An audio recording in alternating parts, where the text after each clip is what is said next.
Magandang tanghali po sa inyong lahat. And before I begin my reflection, I wish to thank all of you for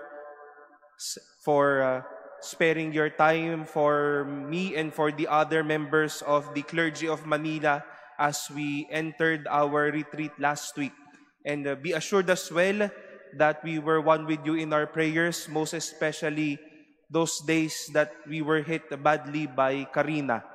At muli po, maraming salamat po sa inyong pananalangin. It is not so usual that we celebrate a feast day of siblings. Sanay po tayong naririnig o ipinagdiriwang ang kapistahan ng mag-asawa. Just last week, we've celebrated the feast of Saints Joachim and Anne. And maybe you know of saints whom we celebrate in terms of groups or in pairs, as couples, as partners in the ministry, as groups in mission. And today we were given the life and the holiness of the so-called the Bethany siblings of Martha, Mary, and Lazarus. When we talk about siblings, we all know that it runs through family blood. But siblings now can be true or can be felt in church-related connections. You call sisters or brothers your fellows in church.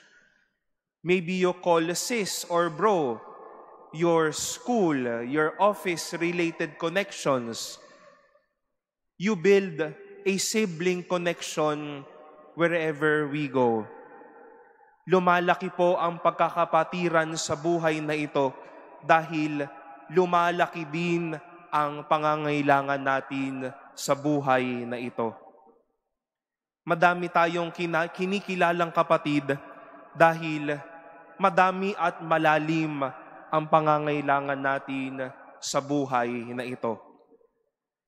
And as we get to live with the siblings in our families, in communities, with the people that we meet, let this be a beautiful room for Jesus. Dahil may kapatid ako, alam ko na mararamdaman ko ang pag-ibig ng Diyos. Dahil may kinikilala akong mga kapatid sa mga taong nasa paligid ko, alam kong totoo ang pag-ibig ng Diyos sa akin. Na dahil sa kanila, mamahalin ko lalo ang Diyos.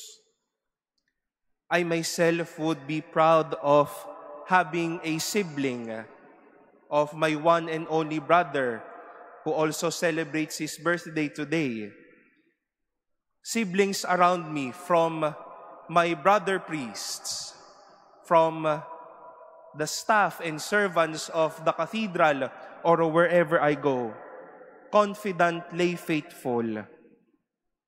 Naramdaman ko na totoo nga na kahit sa kapatiran, kaya ang kabanalan.